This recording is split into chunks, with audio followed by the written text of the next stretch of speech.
సూర్యచంద్రుల యొక్క ప్రకాశము అవసరము లేకుండా తనంత తాను కోటి సూర్యుల పరిధి ప్రకాశించేటటువంటి స్వయం ప్రకాశకుడైనటువంటి పరమాత్మ ఎవరున్నాడో ఆయన అప్పుడూ ఉంటాడు.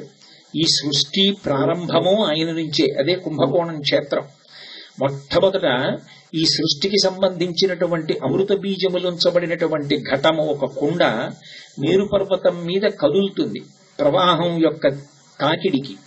అది కదిలి ప్రవహిస్తూ వస్తే ఎక్కడ సృష్టి మొదలవ్వాలో అక్కడ పరమశివుడు బాణం విడిచిపెట్టి కుండ బదలగొడతాడు.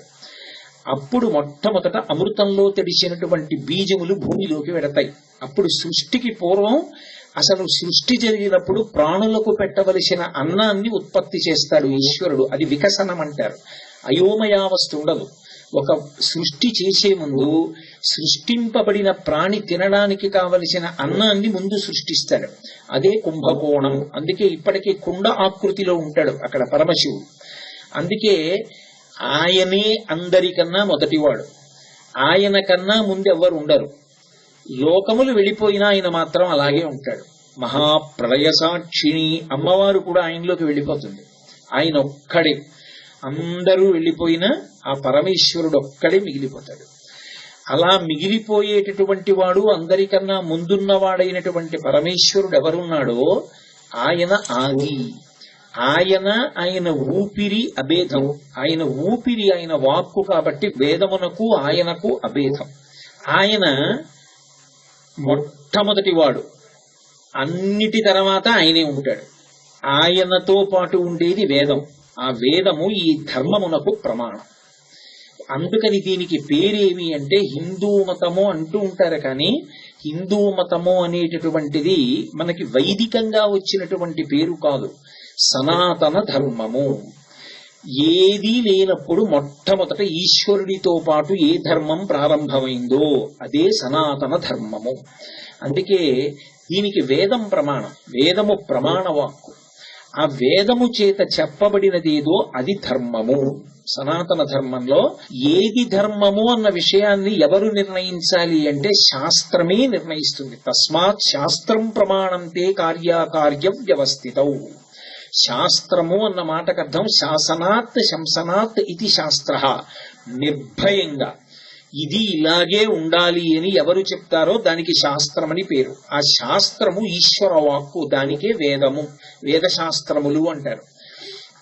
అందుకే ఆ వేదము చేత చెప్పబడినదేదో అది ధర్మము.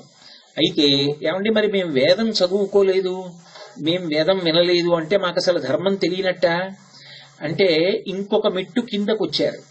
కిందకొచ్చి ఏది ధర్మమో తెలుసుకోవాలి అంటే స్మృతి ప్రమాణం అన్నారు. శృతేరివార్థం స్మృతిరన్వగచ్చత్ అంటాడు కాళిదాసు రఘువంశంలో.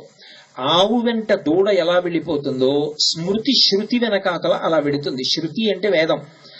వేదంలో ఏం చెప్పారో వాటిని మనం పాటించడానికి వీలుగా ముఖ్యమైన విషయాల్ని తీసి సంకలనం చేస్తాడు ఋషి.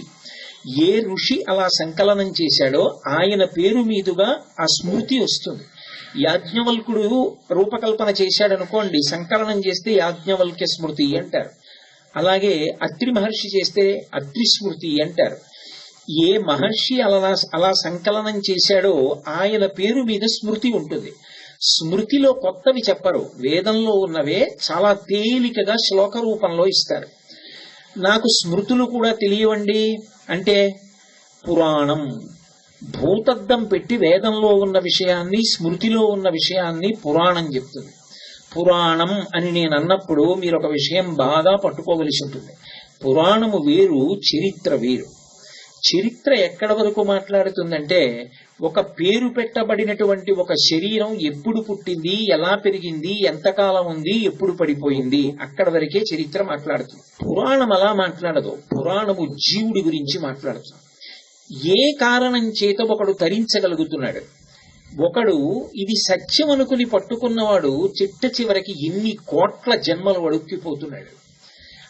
ఇది పురాణము నిరూపణం చేసే కథారూపంలో మాట్లాడుతుంది. కానీ ఒకటి గుర్తుపెట్టుకోవాలి, పురాణము ఎప్పుడూ కూడా కల్పింపబడిన కథ కాదు. అందుకే భారతము ఒక పేరు, రామాయణము ఒక కావ్యానికి పేరు, భాగవతము ఒక పురాణానికి పేరు. కానీ రామాయణానికి, భారతానికి, భాగవతానికి, స్కాందానికి, అగ్నిపురాణానికి అన్నింటికీ కలిపి ఒకటే పేరు, ఇతిహాసము. ఇతిహాసము అంటే ఇతిహాసం, ఇది ఇట్లే జరిగినది.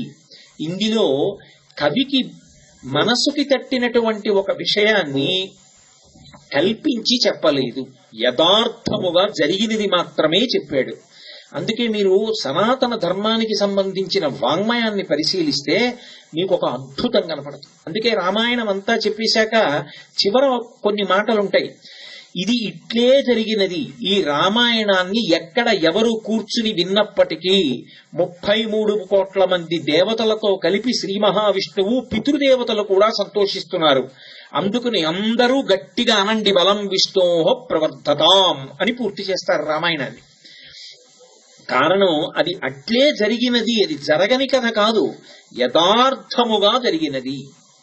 ఇక అందులో ఆక్షేపించడానికి ఏం ఉండదు. నేను ఒకప్పుడు ఎక్కడో స్కాంద పురాణంలో ఒక విషయం చదివా.